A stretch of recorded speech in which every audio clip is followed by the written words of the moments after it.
Okay, everybody ready? Here you go, stand by. At the end of the battle, one by one, we stand up, we take in the living and the dead, and we come back to life.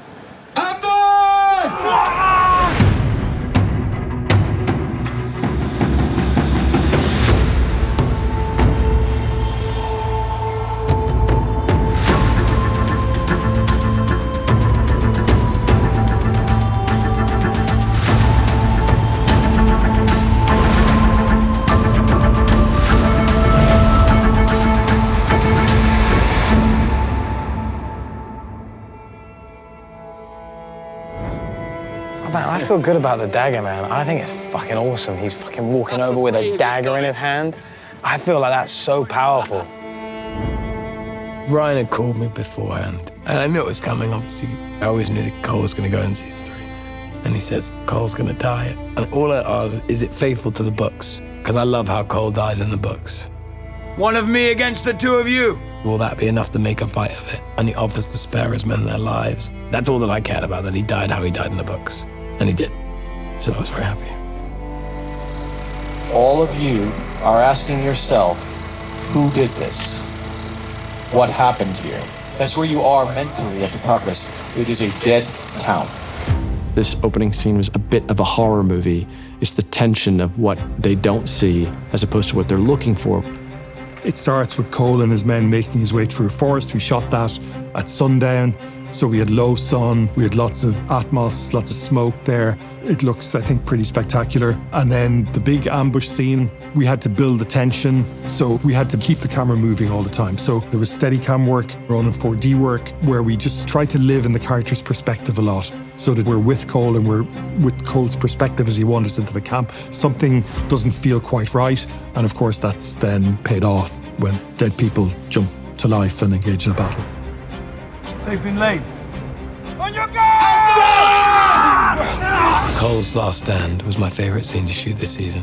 An incredibly choreographed scene because it's so complicated. In that fight, albeit Cole is an amazing fighter, I wanted it to feel sluggish and thuggish and not look like perfect choreographed moves, because the reality of fighting in that heat after the months they've been traveling and all the terrain they've had to cover and the weather they've been faced with, that he finally gets into the fight and he's just exhausted. And hopefully, when people see the scene, they'll feel that. Can I make a suggestion? Yes. So, slice my leg from ice smack, bang. Yeah. I go to stab him again, bang, and then he butts me to the head. And then that gets me to the ground to get the mace. Perfect. We're using Cole's Morning Star, which is his signature weapon, which is one of the most difficult pieces of equipment to use in a fight. And we actually got Tim Lewis, the armourer, to make us a real one, real weight. For us, those sort of chained weapons are always a challenge. It took a long time to achieve, from doing the chain so it doesn't snap to having the ball on the end that's soft enough to hit somebody but then can contain that wax blood. The two hemispheres of wax, so they look like this. And what we've got to do is just melt them together to create a sphere which we can fill with blood and hit stuntmen in the face with. You can't imagine how heavy a Morningstar is, but if you think about like holding a giant stone or an 8 kg kettlebell, it's wielding a weapon like that. And of course, you can't use a real Morningstar because you'd kill your stunt person. So you have to use something that weighs nothing, but you have to sell that with acting. So Fabien spent hours and hours and hours perfecting a concept of motion to create a sense of weight. We also cycled through weapons with him, so we gave him a proper good end fight. He starts with the Morning Star, he loses that in the face of somebody, he then picks up a sword, he loses that in somebody, draws his dagger out.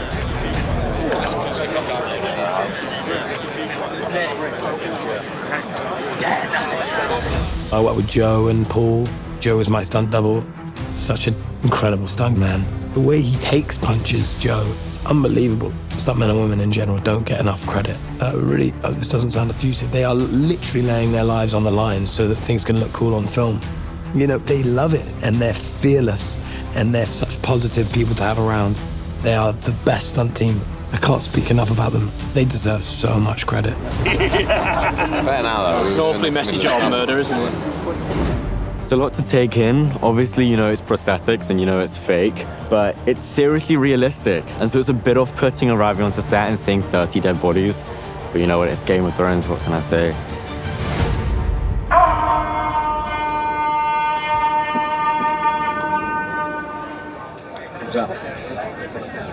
Tommy Flanagan obviously is an iconic man, and Tommy arrives in his big black sunglasses, most rock and roll guy ever.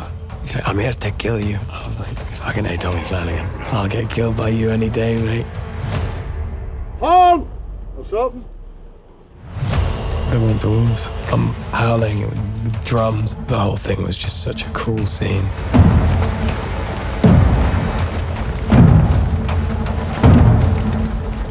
Where would you say his head's at in those last few moments? Well, it's filled with arrows, Dan.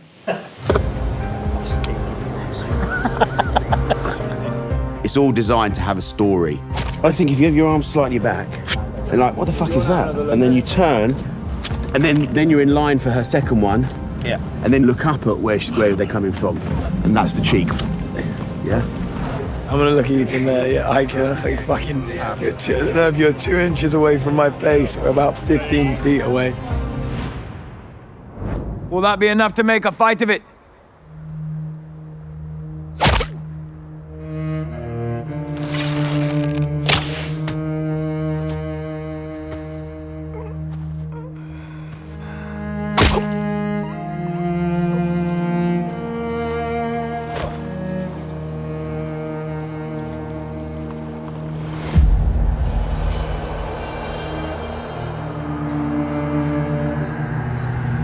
We love you, we will miss you deeply. We're very proud of the work that you did. This is a series wrap on Ser Criston Cole, Fabien Frankel. Amazing. Fabien's performance speaks for itself. Cole hasn't come all the way back around to be a hero, but I think you realize was a deeper individual than maybe we gave him credit for at the beginning. I love him as a friend. I really admire him as an actor, and I'm sad to see him go. Fabs, dear boy, what will I do without you? My great friend throughout this whole process. I'm just really excited for Fabien's next chapter. I think he's going to go off and make great movies. God, you make me emotional. It's been 5 years. A lot of my sort of formative set years were on this job. So I've made friends that I'm going to miss. It's like moving to a different school. And also, who knows what school's going to have me? Do you know what I mean? I've laughed immensely on this show, and I will miss that. I'll miss seeing Matt's face and Freddie's face and Cookie's face and Glencarney and all the cast. I'm so grateful to everyone who's worked on this show, every department. Jobs like this come once in a million, and I'm eternally grateful for this show. So thank you all so, so, so much. We like the way. We like the way.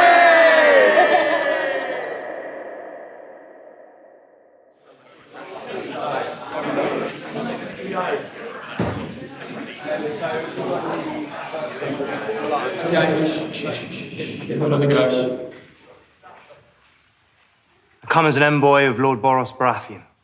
You are quite welcome, sir. Ser Arion Baratheon, cousin to Lord Boros.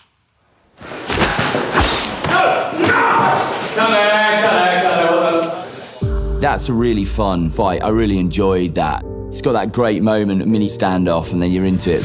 And we prepped so much stuff. We had storyboards for that. We had a stunt rehearsal prior to the shoot day and worked very closely with Rowley. So they look to each other. I'm like, okay, that's down. That's happening. That's happening. Down. Go. That's right. Yeah. That's right.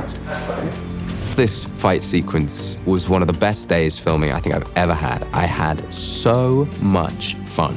It was the perfect combination of all the facets of movie making, and Lonnie directed it brilliantly. These assassins come in and Gwayne literally springs into action, and suddenly I get to be an action movie actor. Yeah, so just that one angle. I was trained up by Rowley and his team, my amazing stunt double Joe, who is the best of the best. And I get this amazingly cool action sequence that starts with like a knife slash to the throat that creates this amazing blood pumping effect. I watched the playback and I was like, this looks sick. This looks like Game of Thrones badass action. Fans are gonna love this. King of the first... No! Stop it! In the blocking with Freddie and Will, who plays fake Ser Arion, came up with this thing. So Arian is dead, lying face down on the table. And so for the final line, he's far more comely. Freddie just lifts his hair, and Will did this amazing kind of cross-eyed sort of dead face. It just elevated the moment so much. It made it funny in the darkest Game of Thrones way. I will cleave the bitch from crown to cunt. She will die wishing she never did. Dare. Ormond is a brilliant soldier, he's a brilliant strategist, but he does have this Achilles heel, which is that he cannot tolerate bad smells or dirt. All the carpets, they needed a deep clean. It was grim. It was loads of fun to shoot. Freddie's beating people up, and then James Norton thrown up all over the place. James Norton plays Ormond perfectly. After seeing this guy's throat slit and another guy gets his bowels cut open and shit and piss and blood falls all over the floor, he just vomits everywhere. And it was really visceral, but James was just amazing and it was very funny. It was a great button to a scene. All yours. When you're ready, James, all yours, mate. I think it was a mixture, like usually, of Campbell's soup and various things that we were forcing him to gulp every take. It's very black. But it is quite funny, isn't it? He's a very good actor, James Norton, doing something that you could easily get quite frustrated with, and we did it quite a number of times, so I thought it would be rude not to clap him being sick for the 30th time.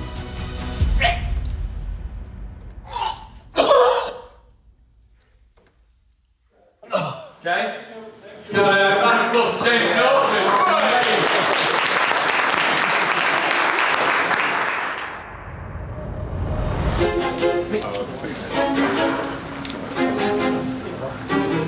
Welcome to Flea Bottom. Welcome to Flea Bottom. Welcome to Flea Bottom. Welcome to Flea Bottom.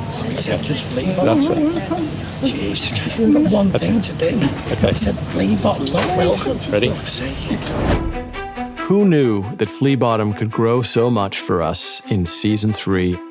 Jim Clay always wanted Flea Bottom to be the very dregs of King's Landing, under the filth and muck and shit and piss of the city where the world ran down on it. And we just didn't have the time or the budget to extend it the way he wanted it to until we get to this season when we had some very real storytelling to do inside of Flea Bottom. And where's the blue-eyed man? In this same show. We decided to build Flea Bottom, and I think it's paid off. And if I can design it in a complex way that offers different journeys for the camera, we can achieve on one set what we would need on a whole series of streets on a real location. It must be probably 80 metres by 40, something like that, as a footprint of new stuff on the backlot for Flea Bottom. So yeah, it's not small. Previous seasons, when you would be on the King's Landing Road and you'd turn around, you'd have to put blue screen. Whereas now, if you're up there, you've pretty much got 360 degrees shootable space. Walking around the extension that they've built that we would have shot in Caceres, it is the same. It's incredible. It is magical. A bit like the Epcot Centre. With the greatness of Jim Clay's art direction and Claire Richards' set design, one alleyway can become 12 or 15 or 20. And because they have these neat little turns and curves that lead onto bigger, broader, wider streets, you can literally follow Daemon into an alleyway for a cat and mouse game with the blue-eyed man, and then turn right around and just change the set deck, and you have no idea that you're going the same direction you came in on.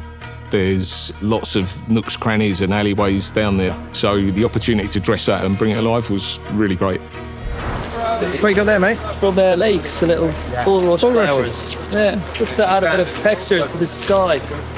We do a lot of the redressing. Our set decorators always want everything to have a backstory. So they'll be looking at, okay, this is a shop for this setup. So when we change it around, it now needs to become a house. How do we do that? We'll change the dressing inside, outside, and we'll be using wagons, carts, anything to bring in the changes and take us into a new area.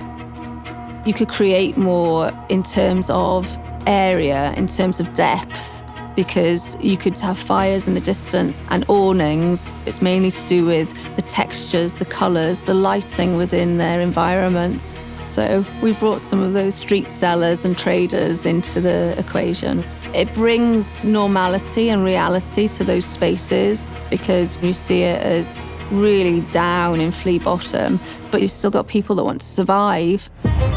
It's been a minute since you were the Prince of Flea Bottom. Trying to distinguish between the really poor folk of Flea Bottom as opposed to the other street of King's Landing. What would really make that difference? Partly the scale and the crumbliness of the buildings, but hey, what about an open sewer? And so we built it. It was a simple thing. We dug out a trench through the set. The set happened to be floating in the right direction, so we could fill it with effluence and enjoy it. These are all recreations of places where we had been in Cáceres and Trujillo in Spain, but because those are both UNESCO heritage sites, you certainly cannot dig an open sewer. That was one of my favorite little details of what Jim did, because even though you're standing on a set, you feel like you're on a real location. Seen this? 100% real shit and piss collected from cast and crew. Some of Emma's is in there, that bit's Matt's. Apart from no smell, you wouldn't believe it's not real. Play back. A bear, a black and brown and covered with hair. She kicked a welder maid so fair, but he licked the honey from her hair. Like, it's like literally you guys are as low as you could possibly be. And what you do find solace in is kind of the voice of the friend that's next to you.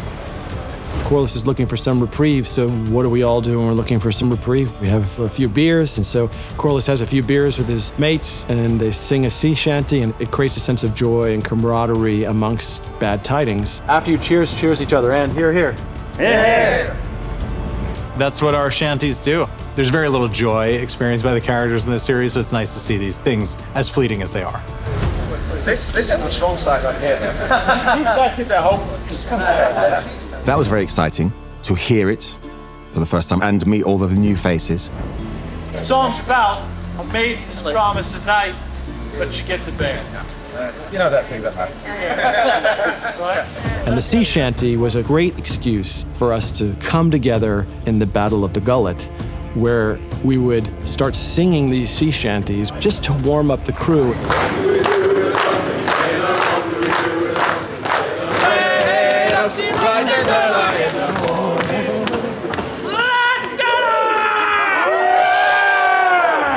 We carried that through all the way to the end of episode 6, where it's the middle of the night, it's cold, we all want to go to sleep, but the song starts, and not just the cast sing it, but the entire crew, and you get this warm, fuzzy feeling, and the next thing you know, we're all laughing, and all that we were missing is a real pint of beer. Bear, bear,